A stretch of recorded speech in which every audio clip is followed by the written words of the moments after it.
अभी भी पानी खड़ा है धानों के अंदर। अच्छी खासी फसल खराब हो चुकी है। कुछ किसानों ने मेहनत करके बो दी, वो भी खराब होगी। 10 साल से करीब करीब जो है खराब हो जाती है। गेहूं बिल्कुल खत्म हो गया। बीमा हर बार कटेगा, मुआवजा नहीं मिला नहीं है आज लग। पानी न निकलने की वजह से फसलें नहीं होने पाती। हर साल यही होता है जी। 300 किले बिल्कुल खत्म हो गए। अगली बार वोट मांगने के दौरान उन्हें सोचना पड़ेगा कि इलाके में घुसने दिया जाएगा कि नहीं घुसने दिया जाएगा। हांसी के नज़दीक लगते जमावड़ी गांव में हम लोग मौजूद हैं, जहां पर सर्दी की वजह से और पीछे कुछ दिनों पहले जो बारिश हुई थी उससे अच्छी खासी फसल खराब हो चुकी है। कुछ जगहों पर ऐसी हालत है कि पानी भरने की वजह से किसान फसल बो ही नहीं पाए थे। हमने देखा था बहुत सारे किसान इस वजह से लेट हुए, फसल नहीं बो पाए कि उनको जो यूरिया है, खाद है, टाइम पे नहीं मिली। बहुत सारे किसान बारिश की वजह से नहीं बो पाए।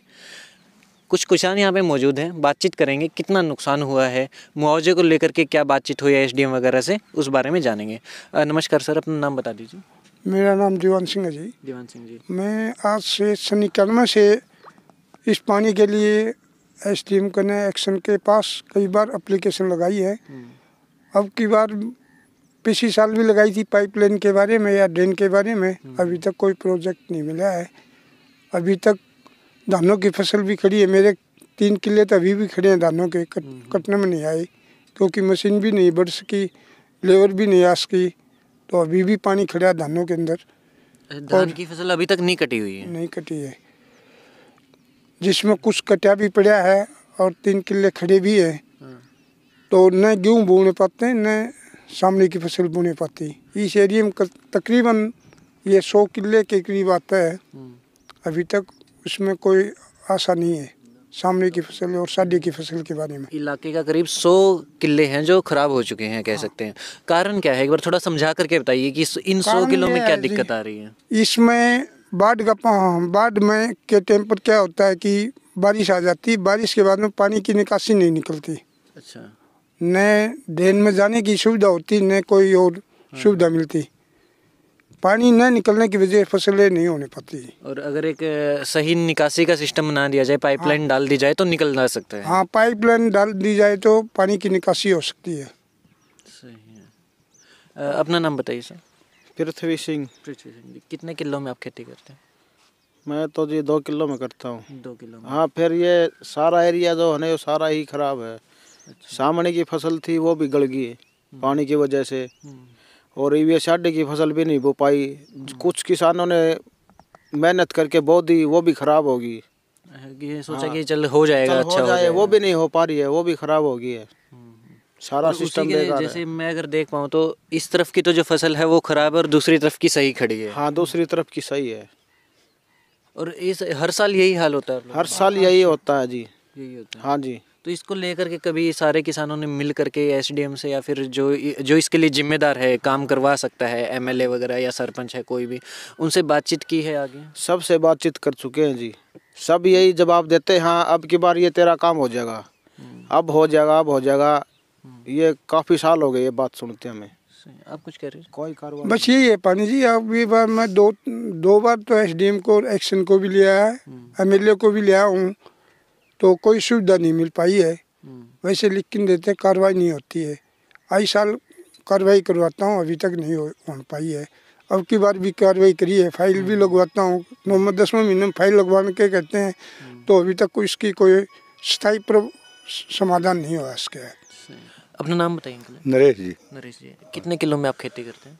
18 किलो करता हूँ। 18 में क्या हालत है अभी? जो गेहूं में बोया है कुछ और भी? गेहूँ बोर गया। हाँ। क्या हालत है अभी? बुरी हालत है गेहूँ के। क्या कारण है इसका? है बारिश के कारण पानी भर गया, बारिश की वजह से हरचावा बन गया, गेहूँ बिल्कुल खत्म हो लिया। अगर देखने में इसको आप देखें तो हरी हरी सही सी दिख रही है। नहीं सही कहाँ दिख रही है, पीली एकदम तो नहीं है इसके अंदर। पीला बनाने की वजह से खराब हो जाती है। हाँ, खत्म हो लिया ये। आने वाले टाइम में कोई दवाई वगैरह डाल के कुछ हो सकता हो? नहीं हो सकता इसका, कोई चांस नहीं है। और पूरे गांव की अगर बात करें तो अंदाजा कितनी फसल है जो ऐसे खराब हुई होगी? कम से कम 300 किले। 300 किले? हाँ, खत्म हो लिए हैं। क्या लगता है हर साल यही हो रहा है आपके यहाँ पे? नहीं, अब की बार ज़्यादा हो गया। अब की बार ज़्यादा? हाँ। है। बारिश तो सभी इलाके में हुई है, हाँ। ठीक है। जो 300 किलो में असर आ रहा है उसका क्या कारण आपको लग रहा है? पानी क्यों ठहरा रह जा रहा है? पानी चवे के कारण है, चवा बन गया और इसमें है ना पहले गेहूं भी वो धान भी नहीं कट रहे। अच्छा, हाँ अभी तक धान जो पिछली फसल थी वो भी खड़ी है? हाँ खड़ी है। हाँ तो फिर वो तो बिकना बैकना भी बंद हो चुका है, अभी उसका क्या होगा? खेत साफ ही करना पड़ेगा। वे तो कटेगा नहीं, पानी पानी है उसके अंदर, अब भी खत्म हो लिया, उसके अंदर कुछ भी नहीं है। और उसकी वजह से अगली फसल नहीं बोएगा, अगले 4-5 महीने वे खराब होंगे। हाँ पानी पड़ा तो कितनी वो थी अच्छा, पूरे गांव में अंदाजा कितनी जमीन है, खेत कितने होंगे? होगी 800, वो 10,000 बीघा बता अच्छा 10,000 बीघा होगी। उसमें से करीब 300 किले खराब हो हाँ 300 किले बिल्कुल खत्म हो गए। कोई मुआवजे वगैरह की कुछ उम्मीद लग रही है? कोई आया गिरदावरी के लिए? नहीं कोई नहीं आया अभी तो, अभी तक कोई नहीं कोई नहीं आया। आया। बीमा करवा रखा था आपकी? हाँ करवा रखा था। आपने भी करवा रखा था? किसान कार्ड बनवा रखा, उसमें बीमा होता है, ऑटोमेटिक हो जाता है उसमें? हाँ। तो पहले कभी खराब हुई है तो मुआवजा वगैरह कभी मिलता है? हमको नहीं मिला कभी भी। बीमा हर बार कटेगा, मुआवजा नहीं हाँ मिलेगा? मिला नहीं है आज लग। तो एक तो दिक्कत यही है कि बारिश हुए करीब 15 दिन के आसपास हो चुके हैं, गिरदावरी के लिए कोई आता ही नहीं है। बीमा की तो बात में आएगी, और उसके बाद जब कट जाती है ना, तो बैंक वालों के पास अगर आप जाएंगे कि उनको मुआवजा मिले तो वो कहेंगे कि पहले आप गिरदावरी करवाइए। फिर गिरदावरी वाले के पास जाते हैं तो उसके अंदर एक लंबी प्रोसेस आ जाती है, किसान इसके अंदर हर बार मारा ही जाता है। मौजूदा हालत में ये है कि इस गांव के अंदर जो पिछली धान की फसल खड़ी थी वो भी नहीं कट पाई है, वो पूरी पूरी ख़राब हो चुकी है। अगले 4-5 महीने जो है वो भी ख़राब हो चुके हैं, उसके अंदर कुछ बोया नहीं जा सकता क्योंकि पानी खड़ा हुआ है। सॉल्यूशन है ड्रेनेज सिस्टम ढंग का बनाया जाए, निकासी की व्यवस्था बढ़िया की जाए, जो कि एमएलए के हाथ में है, वो कर सकते हैं, लेकिन लंबे टाइम से नहीं कर रहे हैं। किसान हर साल मर रहा है इसके अंदर। इसी गाँव के सरपंच भी हमारे साथ मौजूद है। सर आ जाइए इस तरफ। जैसे आपने बताया कि एसडीएम से आपकी बातचीत हुई थी कुछ दिन पहले, तो क्या बातचीत हुई और क्या कहा उन्होंने? जी, मेरी कल ही एसडीएम साहब से बात हुई थी। उन्होंने आश्वासन दिया है कि सरपंच साहब मैं अपनी टीम भेजूंगा और यहाँ के जो खेत हैं जहाँ पर जितना नुकसान हुआ है वहाँ का सर्वे करवा कर और बिल्कुल आपकी मांग सरकार से की जाएगी। परंतु इसका मेरी आपके चैनल के माध्यम से आकाश जी सरकार से यही निवेदन है कि ये जो 200-250 किलो का जो फसल है 10 साल से करीब जो है ख़राब हो जाती है, इसका सरकार को कोई स्थायी समाधान ढूंढना चाहिए। ये बात वैसे एसडीएम साहब भी यहाँ पर 2 बार आ चुके हैं, यहाँ का सर्वे करवा चुके हैं, उनको पता है ये एरिया जो है पानी का एरिया है। तो मेरी एसडीएम साहब से और सरकार से यही अपील है कि यहाँ से कोई नाला वगैरह या पाइपलाइन डाल के यहाँ का स्थायी समाधान किया जाए। वैसे साहब ने कल आश्वासन अच्छा दिया है कि जो फसल ख़राब हुई है उसका मुआवजा जो है हम आपको दिलवाएंगे। मैं जानना चाहूँगा, जैसे अगर पाइपलाइन डाली जाती है तो अंदाज़ा खर्चा कितना आ जाएगा? एक मोटा अंदाज कितना? मोटा जी इसके ऊपर कम से कम भी 20 या 25 लाख खर्चा तो करीब आएगा। पाइपलाइन के अंदर कम खर्चा आएगा जी। कितना अंदाजा? पाइपलाइन के अंदर खर्चा तकरीबन सरकार को मैं कई बार कह चुका हूँ, क्योंकि ड्रेन में पाइपलाइन दबी जाती है तो 7 किले पड़ते हैं मेरे खेत से। 2-3 साल हो गया एक्शन एसडीएम ने, अब की बार डलेगी, अब की बार डलेगी, तो अभी तक कार्रवाई नहीं हो चुकी है क्योंकि 7 किले पड़ते हैं ड्रेन से। अंदाजा कितना हो जाएगा आपके हिसाब से? अंदाजा इतना है कि ज़्यादा से ज़्यादा 5 लाख 5-7 लाख की बात है। मोटा मान लेते हैं।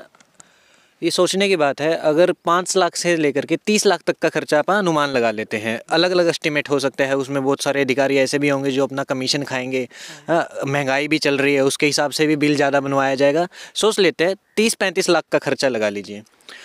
10-15 साल से लगातार यहाँ के किसान जो है करीब 100 से 150 किलो के आसपास फसल का नुकसान होता है। हर बार सरकार के ऊपर दबाव आता है, मुआवजा दिया जाता है, नहीं दिया जाता है वो बाद की बात है, कई बार कम दिया जाता है, ये सारी चीज़ें चलती रहती है। 30-35 लाख का खर्चा है। एमएलए को ध्यान दे करके आकर के यहाँ पे काम करवाना चाहिए अगर अगली बार उन्हें वोट चाहिए तो। जैसा कि सरपंच साहब ने बताया कि एसडीएम से मुलाकात हुई है, उनका रवैया अच्छा रहा है। हो सकता है एसडीएम काम ये करवाना भी चाहते हो, लेकिन जिम्मेदारी एमएलए की बनती है कि एक प्रोजेक्ट लेके आए और जल्दी से जल्दी इनका निपटारा किया जाए, नहीं तो अगली बार वोट मांगने के दौरान उन्हें सोचना पड़ेगा कि इलाके में घुसने दिया जाएगा कि नहीं घुसने दिया जाएगा।